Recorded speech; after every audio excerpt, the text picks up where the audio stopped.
American কল্পবিজ্ঞান লেখক Robert Heinlein বলেছিলেন, happiness consist in getting enough sleep, অর্থাৎ পর্যাপ্ত ঘুমের মধ্যেই সুখ। একটা শহরে একজন খুব বড় ব্যবসায়ী থাকত। ব্যবসা করে সে অঢেল ধন সম্পদ, যেমন বিশাল প্রাসাদের মতো বাড়ি, তার সাথে সুখ স্বাচ্ছন্দ্য, অনেক কাজের লোক, অর্থাৎ একটা ধনী পরিবারে যা যা থাকার তার সব কিছু ছিল।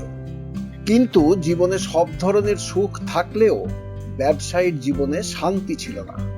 তার অশান্তির কারণ ছিল রাতে ঘুম না হওয়া। সারাদিন একটুও না ঘুমিয়ে রাতে বিছানায় শোয়ার পর ওই ব্যবসায়ীর চোখে ঘুম আসতো না, একটুও ঘুমোতে পারতো না। চোখে ঘুম থাকলেও দু চোখের পাতা কিছুতেই এক করতে পারতো না, কারণ চোখে একটু ঘুম আসার সাথে সাথে ভয়ঙ্কর স্বপ্ন দেখতে শুরু করত। এই ঘুম না আসার বিষয়টা নিয়ে ব্যবসায়ীর মনে খুব অশান্তি ছিল। অনেক ডাক্তার, কবিরাজ, হাকিম দেখিয়ে চিকিৎসা করালেও এবং অনেক ধরনের তেতো, টক, ঝাল, মিষ্টি ওষুধ খেয়েও ঘুম আসা দূরে থাক, ঘুমোতে না পারার রোগ কমার বদলে বাড়তেই থাকলো। কিছুতেই রাতে ঘুমোতে পারছিল না ওই ব্যবসায়ী।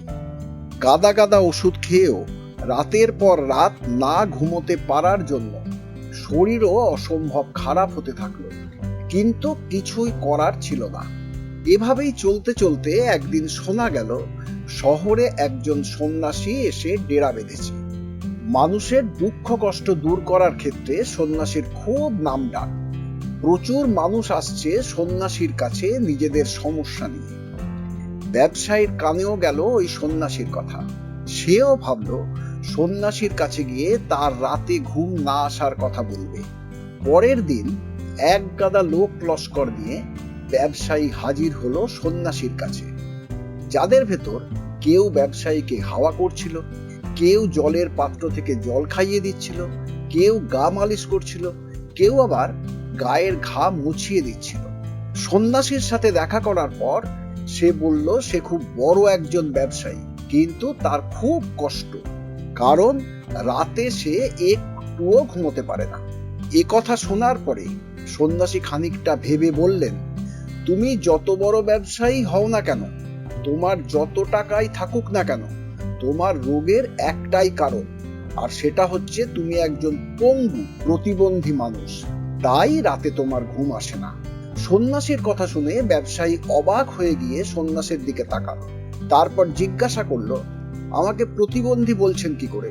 এই দেখুন, আমার হাত পা শরীর সব ভালো আছে, আমি সব কাজই করতে পারি। সন্ন্যাসী একথা শুনে হেসে বললেন, সারাদিন তুমি তোমার হাত পা শরীর নিয়ে কি কি কাজ করো সেটা আমাকে বলো। ব্যবসায়ীর মুখে কোনো উত্তর ছিল না, কারণ সারা দিনের যাবতীয় ছোট বড় প্রতিটা কাজই সে কাজের লোকেদের ওপরে নির্ভরশীল ছিল। ব্যক্তিগত কিছু প্রাত্যহিক কাজ ছাড়া তাকে কিছুই করতে হতো না, সবই কাজের লোকেরা করে দিত। তাই ব্যবসায়ী সত্যি কথাই বলল যে তাকে সেরকম কোনো কাজ করতেই হয় না, সব কাজ করার জন্য আলাদা আলাদা কাজের লোক আছে। সন্ন্যাসী এরপরে বললেন, যার হাত পা নেই তাকে আমরা প্রতিবন্ধী বললেও হাত পা যাদের আছে তাদেরও প্রতিবন্ধী বলা যায়, কারণ তারা তাদের হাত পা থাকা সত্ত্বেও তাদের হাত পা ব্যবহার করে না। যদি তুমি তোমার রোগ এড়াতে চাও, রাতে ঘুমোতে চাও, জীবনে শান্তি পেতে চাও, তাহলে তোমার নিজের হাতে পায়ে এত পরিশ্রম করো যে তুমি ক্লান্ত হয়ে পরিশ্রান্ত হয়ে যাবে। যদি আমার কথা শোনো, তাহলে কোনো চিকিৎসাই তোমার লাগবে না, তোমার রোগ 2 দিনের মধ্যে চলে যাবে। আর যদি না শোনো, তাহলে তোমার রোগ ভগবানও সারাতে পারবেন না। সন্ন্যাসীর কথা শুনে ব্যবসায়ী পরদিন থেকে কারো ওপর নির্ভর না করে সব কাজ নিজে করতে লাগলো।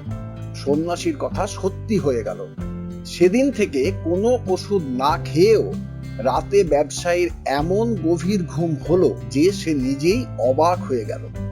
আমাদের জীবনেও দেখা যায়, আমাদের চেনা জানা, এমনকি আমরাও অনিদ্রার কারণে সারা রাত বিছানায় ছটফট করি, ঘুমোতে পারি না, এবং পরবর্তী সময়ে ঘুমের সাথে আপোষ করার জন্য এবং ঘুমানোর জন্য ঘুমের ওষুধ খেতে বাধ্য হই।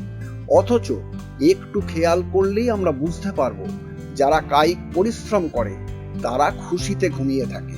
আমরা যদি আমাদের দিকে খেয়াল করি তাহলেই বুঝতে পারবো আমাদের সেই অর্থে অনেক কাজ থাকলেও পরিশ্রম একটুও নেই। এখানেই শেষ আজকের গল্প। গল্পটা ভালো লাগলে সাবস্ক্রাইব ও শেয়ার করুন। পরের ভিডিও পেতে বেল আইকনে ক্লিক করুন। ভালো থাকুন, সুস্থ থাকুন, নমস্কার।